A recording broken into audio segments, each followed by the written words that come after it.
कहानी की शुरुआत ज़ॉम्बी अपोकलिप्स के बीच शुरू होती है, जहां मॉली और निकलास वेगास से अपनी जान बचाकर भाग रहे थे। चारों तरफ तबाही फैली थी और शहर अब रहने लायक नहीं बचा था। अब उनका प्लान था कि वे किसी तरह एयरफील्ड तक पहुंच जाएं, जहां उनके कुछ दोस्त इंतजार कर रहे हैं और वहां से प्लेन लेकर ज़ॉम्बियों के इलाके से दूर निकल जाएं। लेकिन रेगिस्तान के बीच सफर करते हुए अचानक मॉली की तबीयत बिगड़ने लगती है। मजबूरी में निक गाड़ी रोक देता है ताकि वह थोड़ी देर आराम कर सके, लेकिन उनकी परेशानी यहीं खत्म नहीं होती। जैसे ही मॉली वापस गाड़ी में बैठती है, गाड़ी का पिछला टायर एक गहरे गड्ढे में फंस जाता है और कितनी भी कोशिश करने पर बाहर नहीं निकलता। निक घबराकर अपना मोबाइल निकालता है और अपने दोस्त जिमी को कॉल करने की कोशिश करता है। तभी मॉली की नजर दूर रेगिस्तान में एक परछाई पर पड़ती है। ध्यान से देखने पर दोनों समझ जाते हैं कि कोई उनकी तरफ बढ़ रहा है। वह कोई इंसान नहीं बल्कि सूट टाई पहने एक ज़ॉम्बी था जो बेहद धीमी चाल से उनकी ओर आ रहा था। निक फौरन डैशबोर्ड से पिस्तौल निकालता है और ज़ॉम्बी की ओर फायर करता है, लेकिन उसका निशाना बहुत सटीक नहीं होता।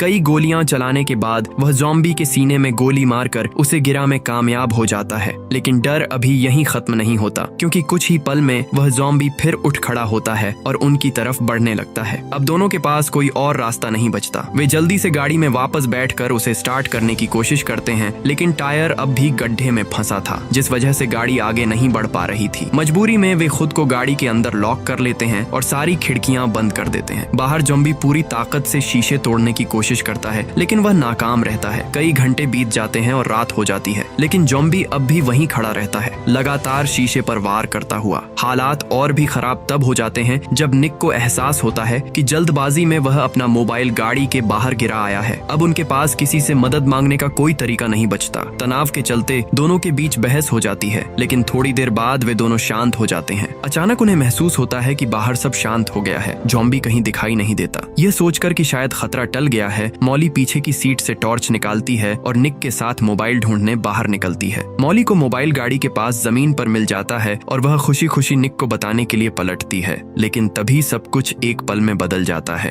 अचानक वही ज़ॉम्बी पीछे से हमला करता है और निक की गर्दन में काट लेता है। मॉली अपने आंखों के सामने यह सब होते हुए देखती रह जाती है। चाहकर भी वह कुछ नहीं कर पाती और कुछ ही पलों में ज़ॉम्बी उसके बॉयफ्रेंड को पूरी तरह नोच खाता है। डर और सदमे में मॉली भागकर गाड़ी में वापस जाती है। जल्दी जल्दी अपना बैग खाने पीने के सामान से भरती है और वहां से निकलने की तैयारी करती है, लेकिन तभी ज़ॉम्बी फिर गायब हो जाता है। उसे लगता है कि शायद वह बच गई है, मगर अगले ही पल वही ज़ॉम्बी उसके बिल्कुल पास आ जाता है और उस पर हमला करने की कोशिश करता है। इस बार मॉली किसी तरह दूसरी तरफ के दरवाजे से निकलकर अंधेरे रेगिस्तान में दौड़ पड़ती है। किस्मत से वह पूरी रात जिंदा बची रहती है। सुबह होते ही उसे एहसास होता है कि एयरफील्ड अभी भी बहुत दूर है। जब वह अपना बैग चेक करती है तो उसमें बस कुछ बोतल पानी और चॉकलेट बार ही होते हैं, जिन्हें पूरे सफर में चलाना है। थकी हारी होने के बावजूद मॉली हार नहीं मानती और घंटों रेगिस्तान में चलती रहती है। रात होने पर वह एक छोटी सी आग जलाकर आराम करती है, लेकिन उसका पीछा करने वाला ज़ॉम्बी फिर से लौट आता है और उस पर हमला करने की कोशिश करता है। मॉली किसी तरह उससे बचकर एक पहाड़ी की तरफ भागती है और थकान के कारण एक चट्टान पर ही सो जाती है। अगली सुबह वह सुरक्षित जागती है, लेकिन उसके पास ही वही ज़ॉम्बी खड़ा होता है जो चट्टान पर चढ़ नहीं पाता। यह समझते हुए कि ज़ॉम्बी उसकी गंध से आकर्षित होता है, मॉली अपनी जेब से एक चीज निकालकर दूर फेंक देती है। ज़ॉम्बी उस तरफ चला जाता है और मॉली नीचे उतरने की कोशिश करती है, लेकिन वह फिसलकर जमीन पर गिर जाती है। आवाज सुनते ही ज़ॉम्बी फिर उसकी तरफ मुड़ जाता है। मजबूर होकर मॉली आग के पास रखे अपने बैग की तरफ दौड़ती है।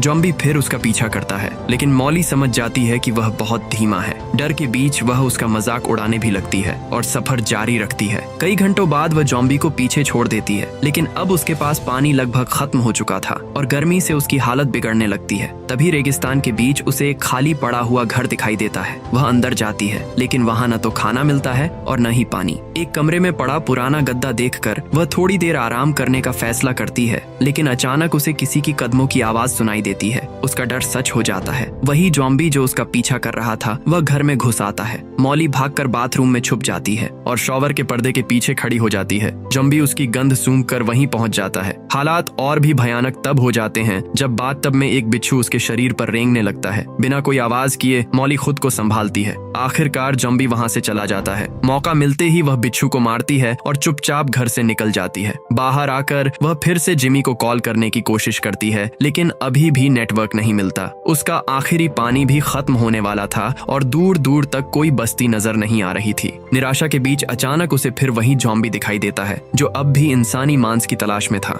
मॉली समझ जाती है कि इससे बचना आसान नहीं है। वह पत्थर उठाकर उस पर फेंकती है, लेकिन उससे कोई फर्क नहीं पड़ता। वह ज़ॉम्बी के सिर पर वार करने का सोचती है, लेकिन निक के साथ हुआ हादसा याद आते ही भागने का फैसला करती है। पीछा जारी रहता है। गुस्से और थकान में मॉली ज़ॉम्बी को गालियां देने लगती है। तभी उसे एहसास होता है कि उसकी बेवकूफी ही उसकी ताकत है, क्योंकि ज़ॉम्बी ऊंचाई पर नहीं चढ़ सकता। इस सोच के साथ वह एक पहाड़ी पर बनी गुफा तक चढ़ जाती है और कुछ घंटों तक वहीं आराम करती है। सुबह होने पर वह अपना सामान देखती है, जहाँ खाने में बस एक चॉकलेट, थोड़ा सा पानी और एक ड्रिंक बची होती है। फिर भी जिंदा रहने की जिद उसे आगे बढ़ने की ताकत देती है। काफी देर चलने के बाद उसे दूर सड़क दिखाई देने लगती है और उसे लगता है कि शायद अब उसका बच पाना पॉसिबल है। लेकिन उसकी खुशी ज्यादा देर नहीं टिकती, क्योंकि अचानक उसे एहसास होता है कि सामने से एक भयानक रेत का तूफान बहुत तेजी से उसकी ओर बढ़ रहा है। हालात बिगड़ते देख मॉली पीछे हटने की कोशिश करती है, लेकिन कुछ ही पलों में रेत का विशाल बादल चारों तरफ फैल जाता है और उसकी आंखों के सामने सब कुछ धुंधला हो जाता है। तेज हवा और उड़ती रेत की वजह से मॉली कुछ भी साफ नहीं देख पाती। इसी कारण वह यह नहीं समझ पाती कि वही ज़ॉम्बी एक बार फिर उसके बेहद करीब आ चुका है और उस पर हमला करने की कोशिश कर रहा है।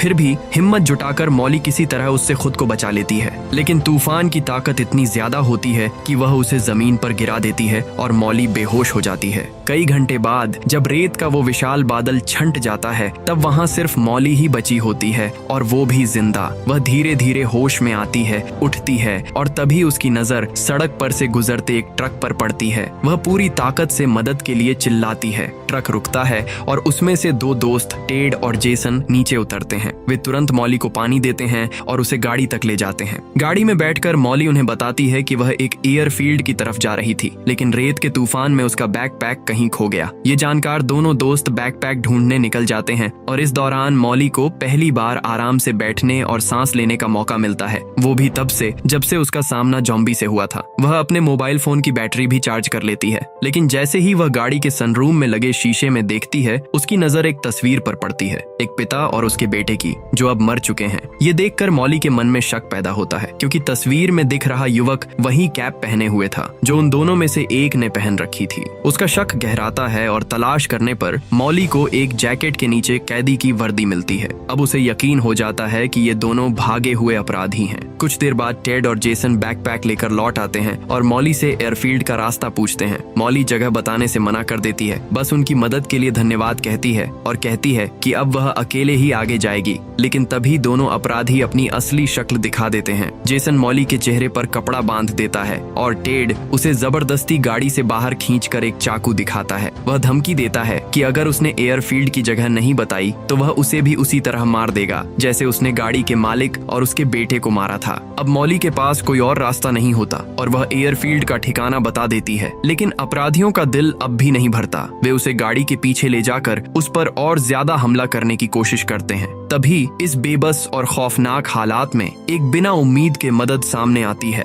वही ज़ॉम्बी जो रेगिस्तान में लगातार मॉली का पीछा कर रहा था, रेत के नीचे से निकलकर गाड़ी की ओर बढ़ने लगता है। जेसन, जो टेड को मॉली पर हमला करते हुए देख रहा था, वह ज़ॉम्बी को उसकी ओर आते देख लेता है, लेकिन उसे चेतावनी देने का वक्त नहीं मिलता। अगले ही पल ज़ॉम्बी टेड की गर्दन में दांत गड़ा देता है और उसे जमीन पर गिराकर बेरहमी से उसका चेहरा नोचने लगता है। पूरा मंजर देखकर मॉली सदमे में आ जाती है, लेकिन खुद को संभालते हुए किसी तरह उठ खड़ी होती है। इसी बीच जेसन गाड़ी में बैठकर वहां से भाग निकलता है। यह डरावना नजारा मॉली को उसके अतीत की याद दिला देता है। एक पल के लिए उसे खुद को एक छोटे लड़के के पास खड़ा हुआ महसूस होता है, जो शायद उसका बेटा है, लेकिन वह जानती है कि रुकने का वक्त नहीं है, क्योंकि ज़ॉम्बी जल्द ही अपना शिकार खत्म करके फिर उसका पीछा करेगा। किस्मत से भागते समय अपराधी के शरीर से एक डिब्बा गिर जाता है, जिसमें कुछ और पानी की बोतलें और एक लाइफ राफ्ट होती है। मॉली जल्दी से राफ्ट में हवा भरती है, पानी की बोतलें उसमें रखती हैं और सड़क की ओर बढ़ने लगती है। ज्यादा देर नहीं लगती और ज़ॉम्बी फिर से उसके पीछे आ जाता है। रास्ते में मॉली को कई पुराने टायर दिखाई देते हैं और उसके दिमाग में एक तरकीब आती है। वह ज़ॉम्बी के गले में टायर बांधकर उसे राफ्ट से जोड़ देती है, ताकि वह चलते चलते उसका सामान भी खींचता रहे। यह योजना काम कर जाती है और दोनों रेगिस्तान के बीच आगे बढ़ते रहते हैं। इस सफर के दौरान मॉली अपने दिल की भड़ास निकालती है, जो कुछ उसके साथ हुआ और उसका अतीत भी। वह बताती है कि सालों पहले उसने एक बेटे को जन्म दिया था, जिसका नाम चेज था, लेकिन अपनी आजद जिंदगी की वजह से उसने उसे अपनी बड़ी बहन एली के पास छोड़ दिया, क्योंकि वह जानती थी कि वह एक अच्छी माँ नहीं बन पाएगी। बातों बातों में वे एक बड़ी चट्टान के पास पहुंचते हैं। मॉली जॉम्बी को बांधने वाली रस्सी उस चट्टान से बांध देती है और उसे वहीं छोड़ने का फैसला करती है, लेकिन जैसे ही वह ऐसा करती है, जॉम्बी पूरी ताकत से उसके पीछे आने की कोशिश करता है। यह देखकर मॉली के मन में अपराध बोध जाग उठता है। अपने जमीर से लड़ते हुए वह जॉम्बी के सामने खड़ी होती है और उससे वादा करती है कि अगर वह ठीक से बर्ताव करना सीखे तो वह उसे आजाद कर देगी। मॉली टायर खोल देती है और जॉम्बी को मुक्त कर देती है। जॉम्बी तुरंत उसकी ओर बढ़ता है, लेकिन मॉली सख्ती से उसे रुकने का आदेश देती है। हैरानी की बात यह होती है कि जॉम्बी उसकी बात मान लेता है। अब जॉम्बी पूरी तरह उसके काबू में होती है। इसके बाद मॉली ऊंचाई पर एक और अलाव जलाती है। शाम ढलते ही वह अपने नए साथी को अपने अतीत के और भी किस्से बताती है। वह बताती है कि वह और उसका बेटा कभी डोरी से जुड़े 2 डिब्बों से चाइनीज व्हिस्पर्स खेला करते थे। बेटे से अलग होने के बाद से मॉली चेज की आखिरी याद के तौर पर उन डिब्बों में से एक हमेशा अपने साथ रखती आई है। ये सब बताने के बाद मॉली रात भर आराम करती है। अगली सुबह वह और जॉम्बी सड़क तक पहुंच जाते हैं। ठीक उसी समय कई सैन्य गाड़ियां वहां से गुजरती हैं। डर के मारे मॉली अपने दोस्त को सड़क के दूसरी ओर छिपा देती है ताकि सैनिक उसे मार न दें। लग रहा था कि किसी ने उन दोनों को नहीं देखा, लेकिन तभी एक सैन्य वाहन बीच सड़क में रुक जाता है और आसपास की जांच शुरू कर देता है। मॉली जॉम्बी को चुप रहने का इशारा करती है और खुद सैनिकों से बात करने चली जाती है। वह कहती है कि वह एयरफील्ड पर अपने पति से मिलने जा रही है। यह बात सैनिकों को शक में डालती है, लेकिन फिर भी वे उसे आगे जाने देते हैं। तभी जॉम्बी मॉली की बात नहीं मानता और सैनिकों के सामने आ जाता है। सैनिक तुरंत उसकी ओर बंदूकें तान लेते हैं। मॉली फौरन उसके सामने खड़ी हो जाती है और सैनिकों से विनती करती है कि वे गोली न चलाएं। यह अजीब सा नजारा देखकर सैनिकों को यकीन हो जाता है कि जॉम्बी ही उसका पति है। फिर मॉली रास्ता साफ करने की बात करती है ताकि वे दोनों आगे बढ़ सकें, लेकिन तभी उनमें से एक जॉम्बी के पैर में गोली मार देता है। यह देखकर मॉली को इस बेरहमी से घिन आती है। वह जॉम्बी की मदद करने की कोशिश करती है, लेकिन गलती से वह जॉम्बी उसकी उंगली काट लेता है। मॉली तुरंत समझ जाती है कि इसका क्या मतलब है। वह भी जल्दी ही जॉम्बी बन जाएगी। वह भागकर अपना बैग खोलती है और जख्म पर दवा डालकर उसे डिसइंफेक्ट करने की कोशिश करती है, मगर जल्द ही उसे एहसास होता है कि इन्फेक्शन उसकी उंगली में फैल रहा है और वह भी जल्द ही जॉम्बी बन जाएगी। हताशा में मॉली अपना हाथ जमीन पर रखती है और पास पड़े एक पत्थर से संक्रमित उंगली पर जोर जोर से मारने लगती है, जब तक कि वह उंगली अलग नहीं हो जाती। दर्द और पीड़ा के बावजूद वह खुद को जॉम्बी बनने से बचा लेती है। फिर वह अपने बैग से टेप निकालकर हाथ पर पट्टी बांध लेती है। इसके बाद वह वापस सड़क पर लौटती है। वह जॉम्बी से नाराज भी थी जिसने उसे काटा, लेकिन फिर भी उसे जमीन पर घायल पड़ा देखकर उसे अफसोस होता है, क्योंकि गोली लगने के कारण वह चल भी नहीं सकता। अब मजबूरन मॉली उसे एक डिंगी पर लिटाकर सड़क पर घसीटते हुए आगे बढ़ती है। कुछ देर बाद उसे दूर एयरफील्ड दिखाई देता है, लेकिन तब तक उसका जॉम्बी दोस्त आगे बढ़ने की ताकत खो चुका होता है। मॉली उसे उठने के लिए कहती है, लेकिन जॉम्बी अपने सूट की जेब की ओर इशारा करता है। मॉली जेब चेक करती है और उसे एक वॉलेट मिलता है जिसमें उसकी पहचान होती है। जॉम्बी का नाम डेरिल था। जब वह इंसान था, उसे एक तस्वीर भी मिलती है जिसमें डेरिल एक युवा महिला के साथ था जो शायद उसकी पार्टनर थी। मॉली समझ जाती है कि डेरिल भी उसी की तरह हालात का शिकार था। वह अपने दोस्त को आखिरी दया देने का फैसला करती है। सड़क से एक बड़ा पत्थर उठाकर वह डेरिल के पास जाती है और रास्ते में उसकी मदद के लिए उसका धन्यवाद करती है। फिर वह पत्थर से वार करके उसके जॉम्बी दोस्त के दर्द को हमेशा के लिए खत्म कर देती है। इसके बाद मॉली अकेले सड़क पर आगे बढ़ती है और आखिरकार एयरफील्ड पहुंचती है। वहां आसपास सभी जगह सुनसान लगती है, लेकिन उसे बीच में खड़ी एक लाल कैडिलैक दिखती है। जैसे ही वह पास जाती है, उसे गोली चलने की आवाज सुनाई देती है और वह तुरंत गाड़ी के पीछे छिप जाती है। दूर से उसे दिखता है कि गोली चलाने वाला जिमी है। जब जिमी को एहसास होता है कि मॉली अभी इंसान है, तो वह फायरिंग रोक देता है। सब साफ हो जाने पर मॉली बताती है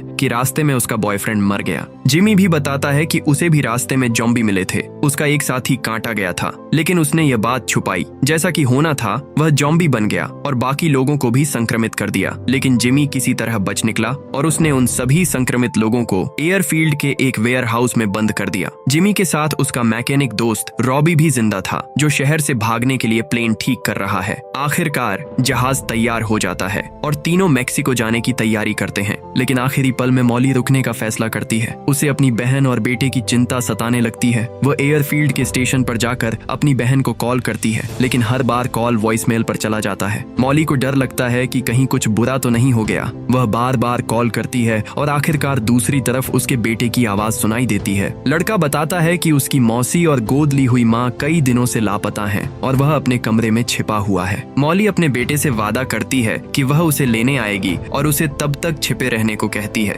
नए हौसले के साथ मॉली कैडिलैक की ओर दौड़ती है, लेकिन पता चलता है कि चाबियां गाड़ी में नहीं है। उसे जिमी के जॉम्बी बने दोस्तों की याद आती है। वह रिंच से जंजीरें तोड़कर वेयर हाउस में घुसती है। अंदर उसे एक जॉम्बी जमीन पर पड़ा मिलता है, लेकिन तलाशी लेने पर चाबियां नहीं मिलती। तभी एक दाढ़ी वाला जॉम्बी हमला करता है। मॉली रिंच से उसके सिर पर वार करती है और उसे मार गिराती है, लेकिन उसके पास भी चाबियां नहीं होती। खोज जारी रखते हुए वह बॉयलर रूम में जाती है, जहां एक जॉम्बी पीठ के बल पड़ा होता है। जैसे ही वह मुड़ता है, मॉली डरकर गिर जाती है और रिंच हाथ से छूट जाता है। जॉम्बी उस पर झपटता है। तभी मॉली को पास पड़ा एक ड्रिल दिखता है। वह किसी तरह ड्रिल पकड़ती है और जॉम्बी के माथे में घुसाकर उसे खत्म कर देती है और बाल बाल बच जाती है। बाद में उसकी जेब में उसे आखिरकार कैडिलैक की चाबियां मिल जाती हैं। मॉली तेजी से गाड़ी चलाकर अपने बेटे को बचाने निकल पड़ती है। रास्ते में उसे अपने जॉम्बी दोस्त की याद आती है, जिसने अनजाने में इस भयानक सफर में उसकी मदद की थी। कई घंटे बाद वह लास वेगास पहुंचती है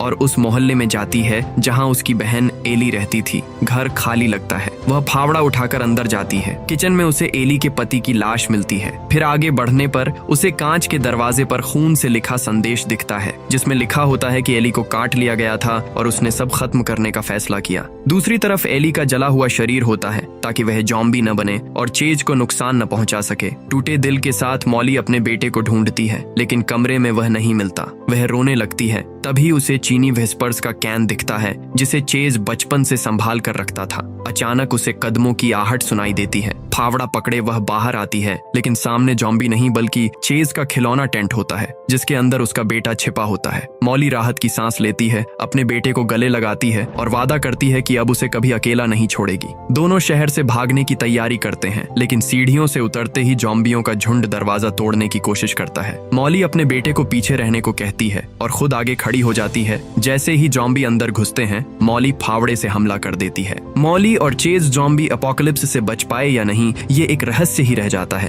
और इसी के साथ ये कहानी यही खत्म हो जाती है। तो आपको ये फिल्म कैसी लगी, नीचे कमेंट में जरूर बताना। मिलते हैं अगली वीडियो में।